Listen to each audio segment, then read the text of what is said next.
સુરત શહેરના સચિન વિસ્તારમાં અનાજ ગોડાઉન પર અચાનક જ સ્થાનિકોએ ભારે રોષ સાથે હલ્લાબોલ કર્યો હતો.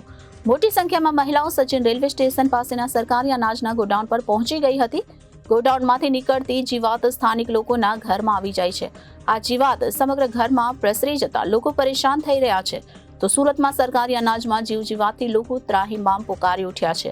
આ અંગે સ્થાનિકોએ અનેક વખત સરકારી અનાજના ગોડાઉન સંચાલકને ફરિયાદ પણ કરી છે, પરંતુ યોગ્ય નિકાલ ન આવતા આજે ગોડાઉન પર રેડ કરવામાં આવી હતી.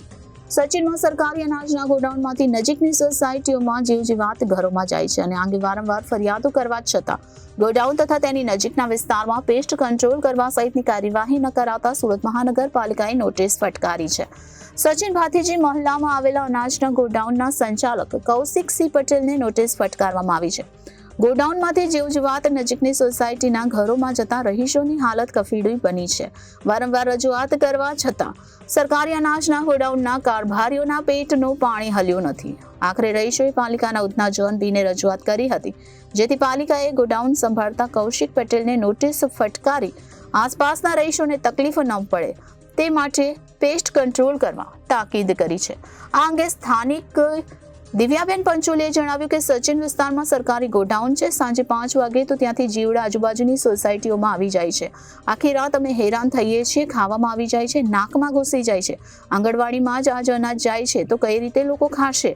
સુરત શહેરના સચિન વિસ્તારમાં અનાજ ગોડાઉન પર અચાનક જ સ્થાનિકોએ ભારે રોષ સાથે હલ્લાબોલ કર્યો હતો. મોટી સંખ્યામાં મહિલાઓ સચિન રેલવે સ્ટેશન પાસેના સરકારી અનાજના ગોડાઉન પર પહોંચી ગઈ હતી. ગોડાઉનમાંથી નીકળતી જીવાત સ્થાનિક લોકોના ઘરમાં આવી જાય છે અને આ જીવાત સમગ્ર ઘરમાં પ્રસરી જતા લોકો પરેશાન થઈ રહ્યા છે. ઘરના વાસણ, કપડાં એટલું જ નહીં પણ ખાવામાં પણ જીવાત મળી રહ્યાનું જણાવ્યું હતું. તે અંગે સ્થાનિકોએ અનેક વખત સરકારી અનાજના ગોડાઉન સંચાલકને ફરિયાદ પણ કરી ચૂક્યા છે, પરંતુ યોગ્ય નિકાલ ન આવતા આજે ગોડાઉન પર રેડ કરી હતી. રોષે ભરાયેલા સ્થાનિકો દ્વારા સુરત મહાનગરપાલિકાને અરજી પણ કરવામાં આવી હતી, જેમાં તેમણે જીવાત અંગેની સમસ્યા બાબતે પાલિકાને જાણ પણ કરી છે.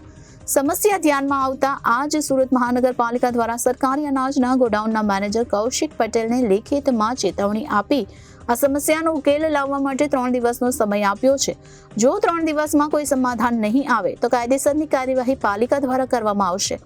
રોષે ભરાયેલા સ્થાનિકો દ્વારા સુરત મહાનગરપાલિકાને અરજી પણ કરવામાં આવી હતી, જેમાં તેમણે જીવાત અંગેની સમસ્યા બાબતે પાલિકાને જાણ પણ કરી છે.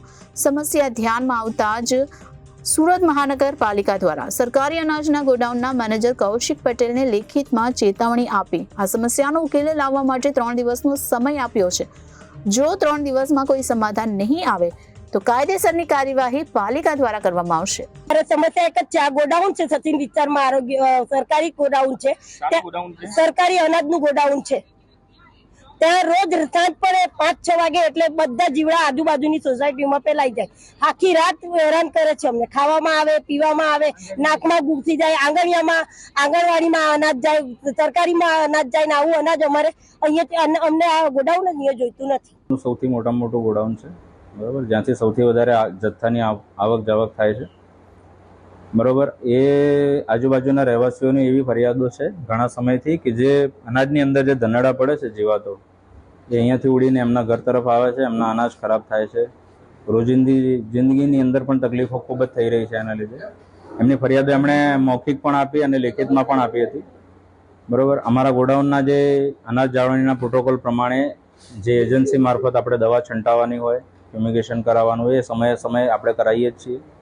આ બધી રજૂઆતો ઉપર સાહેબને પણ કરી છે અને એમના તરફથી પણ જે સૂચનો મળ્યા એ મુજબ આપણે કામગીરી કરી છે, બરાબર. પણ જથ્થાનું જે રોટેશન છે છેલ્લા 2-3 મહિનાથી આપણી પાસે જથ્થો ઘણા પ્રમાણમાં આવેલો છે, બરાબર. એનું રોટેશન જે સ્પીડથી થવું જોઈએ એ એના કરતાં થોડુંક ઓછું છે, જેના કારણે 1-2 મહિનાની અંદર આ પ્રોબ્લેમનું સોલ્યુશન આવી જશે, બરાબર. આ ચોમાસાની ઋતુ છે, આ સમયમાં મહત્તમ પ્રજનન એ લોકોનું જોવા મળતું હોય. અહીંયા દવાનો છંટકાવ થાય એટલે મોટે ભાગે એ લોકો સ્થળાંતર કરીને બીજી કોઈ જગ્યાએ જાય, બરાબર. ગઈ વખતે અમે લોકોએ જે દવા છંટકાવ કરી અથવા તો જે ટીકડીઓ મૂકી પાવડર છંટાવ્યો એમના પ્રિમાઇસીસ તરફ બી છંટાવ્યો, જેથી કરીને જીવાતો એ તરફ ક્રોસ કરીને ના જાય. અમારાથી બનતા પ્રયાસો કર્યા જ છે. હવે મેં એમને બાંયધરી આપી છે કે અમે ફ્રીક્વન્સી વધારી દઈશું, બરાબર, અને ઝડપથી જથ્થાનું રોટેશન કરીએ ટીફો પદ્ધતિથી, એટલે આ તકલીફોનું નિવારણ ટૂંક સમયમાં આવી જશે. Reporter Arvind Rathod, Janadesh news, Surat.